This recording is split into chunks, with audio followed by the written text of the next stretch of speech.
This is good. An important statement made by an influential lawmaker in regards to those people receiving fixed income benefits from Social Security, retirement, disability, SSDI, survivors, and SSI monthly benefits. I have all the details for you in this video. Let's get into it right away. But really fast before we do, if you haven't done so yet, or if you're new here, make sure to subscribe by hitting that button right down below the video. It's totally free to do so, and so I can keep you updated each and every day with all of this information that continues changing very, very rapidly. I'm watching everything closely, and I'm breaking it all down into these short videos so that you can stay tuned with everything going on right now during this very busy time, and as things continue to change literally every single day. So if you haven't done so yet, make sure to subscribe down below. Thank you so much. I really do appreciate it, and I'll continue to be here for you with all the latest updates every single day. All right, thanks again. Let's jump right into it. All right, so this is a very important statement that I do want to share with you in this video that came out of a very influential lawmaker, Elizabeth Warren. Have you heard the name? Well, she happens to be one of the senators, and she is actually a pretty influential person, which, by the way, you may recognize that name. She is one of the people who actually came up with that $200 per month raise that was introduced way back in 2020. Remember that one? Well, this is something different here, but I do want to talk through some statements that she made in regards to fixed income benefits. Now, I'm going to bring my wife Corey in just a minute here, and she's going to read some information to you exactly what Elizabeth Warren said in regards to SSI, Supplemental Security Income. Now, here's the deal. I do know that at the beginning of the video, I referenced Social Security retirement, SSDI, survivors, and SSI. But I think all of us can be very aware here.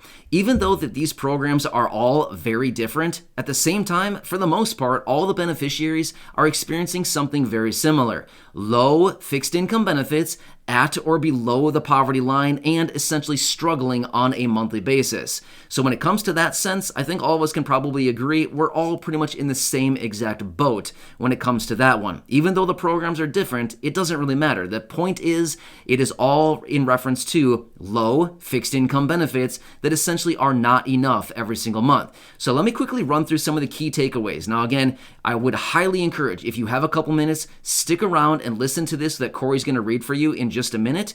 It's going to be a little bit eye-opening, and it's finally nice to see that maybe one of the lawmakers out there actually recognizes that the monthly benefits that are being distributed right now are simply not enough, not even close to enough. So anyway, it's some pretty good stuff here that I want to have Corey read for you. However, one of the key takeaways that I want to mention really quickly, Elizabeth Warren talked about SSI and how 40% of the SSI beneficiaries are living in poverty. I'm not really sure where she got 40% from because in my estimation, I would say nearly 100% of SSI beneficiaries are living in poverty. Why do I say that? Here's why. Your monthly income is way below the poverty line. In fact, if you actually have an income of the poverty line or anywhere near it, they're pretty much going to garnish your benefits. So again, I'm not really sure where she's coming up with the 40%. I would anticipate nearly 100% of SSI beneficiaries are essentially living in poverty because the income is low. They don't allow you to have essentially any assets. You can have $2,000 as an individual or $3,000 as a married couple. Your income is limited. Your income is capped. I mean, essentially, they force you to live in poverty as somebody receiving SSI. So anyway, that was kind of the one key takeaway. Well, there's far more than that. Trust me on this one. You certainly want to hear what Corey has to say here, but that is one of the things that I saw in this report here and what Elizabeth Warren said. But the point is, she specifically points to SSI benefits and it essentially basically points it all out and says, these people are living in poverty. Well, 40% of the people is what her estimation was. And essentially the benefits are not enough. And they even highlight the Ssi Restoration Act. Remember that one? Yeah, that's a pretty good one right there. They raise benefits up to the poverty line. They remove the marriage penalty. They raise the asset levels. There's a lot of really good things in there. So anyway, I want to bring my wife Corey in right here, right now. She can read this to you. It only takes a couple minutes, and I think this is going to be a little bit eye-opening because it comes right out of the mouth of one of the lawmakers who has talked directly about the SSI Restoration Act, and this is one of the people, like I said a minute ago, she is one of the 3 people that came out in early 2020 and introduced the $200 per month raise, alongside Chuck Schumer and Ron Wyden. These 3 people are the ones behind the $200 per month raise for Social Security, SSDI, retirement, survivors, SSI, and VA from, 2 years ago now. Anyway, with that being said, let's bring Corey in. She will read this, and then I will not come back at the end because there's no really need for me to come back. So please make sure to subscribe down below if you haven't done so yet. Share the video with your friends, family, social media, and go back and check out any of the other videos here on the channel. With that being said, Corey, take it away, and I hope that you enjoy this article. I found it to be very interesting and insightful with what this lawmaker is saying. All right, Corey, take it away, and I'll catch you again later in the next video. All right, Corey, it's all you.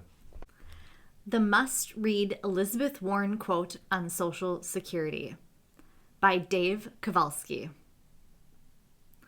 Some key points. Some 8.1 million Americans receive supplemental security income, SSI, benefits, but 40% of them are living in poverty. Warren is one of several lawmakers calling for SSI rules to be updated and modernized. The SSI Restoration Act would increase SSI benefits by 31%. The Massachusetts senator has introduced a bill that seeks to boost SSI. Last June, the Supplemental Security Income Restoration Act was introduced in Congress that would update the requirements and parameters of the SSI program. SSI, which is part of the Social Security system, is designed to provide supplemental financial assistance for low-income seniors as well as people with disabilities or those who are unable to work. Currently, about 8.1 million Americans receive SSI benefits, but the bill's sponsor, Senator Elizabeth Warren, Sherrod Brown, and Bernie Sanders, say it doesn't do enough to keep people out of poverty. The SSI program was established by President Richard Nixon in 1974, but it has gone largely without updates since then. In 2022, based on SSI's criteria, the full monthly federal benefit for a person receiving SSI is $841, while a couple would get $1,261. Both are below the federal poverty line. But the average recipient receives less than that, just under $600 per month. In addition to the low payments, the lawmakers cited other concerns with the SSI program. To qualify for the benefit, an individual must have less than $2,000 in assets or $3,000 for couples. So if they are able to save any money and accumulate more than that, they will no longer be eligible for SSI. Another concern is a stipulation that if the individual or couple receives meaningful income from any other sources, that amount is deducted from SSI benefits. Recipients are only allowed to keep their first $20 per month from other non-employment sources, like regular Social Security benefits or a pension, without a deduction, and $65 per month from work income without a deduction. These thresholds were determined in 1974 when the cost of living was 5 times lower. But not only that, they decentivize working for those who can. As a result, according to Warren, about 40% of those who receive SSI benefits are living in poverty. Warren laid out her concerns with the law at hearing held by U.S. Senate Special Committee and said, "So a woman receiving SSI benefits is at a half of the poverty level that were established in this country. And if she goes over $20 in terms of collecting her Social Security, it would just reduce her benefits dollar for dollar. So here she is. She's below the level because of her circumstances. She received an SSI check, but she's going to be punished for working, punished for claiming Social Security, and punished if she saves any money. And I want to add that one, she will be punished if she saves too much. Because SSI beneficiaries are allowed a maximum of only $2,000 in savings, and that includes their retirement accounts.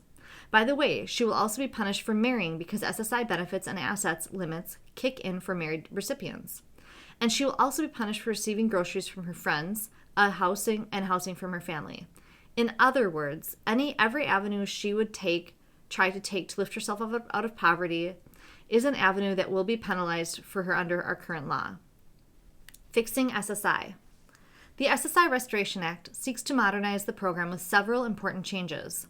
One, it would raise the monthly payout to 100% of the federal poverty level, a 31% increase from where it is now, and then tie the subsequent increases to inflation. Also, it would double the amount for married couples. In addition, it would increase the eligibility requirements to $10,000 in assets for individuals and $20,000 for couples. Further, the bill would increase the amount people can earn from working to $399 per month and boost the amount of income from other sources to $123 per month without penalty or reductions in SSI benefits. SSI's original goal was to ensure that no elderly or disabled American would be forced to subsist on below poverty level incomes, Warren added at the hearing. And yet, that is exactly what this law has turned into. We can and we must change the law so that it fulfills its original goals. There has been no action on the SSI Restoration Act yet, but there have been a push to include it in the Build Back Better Act before it was derailed.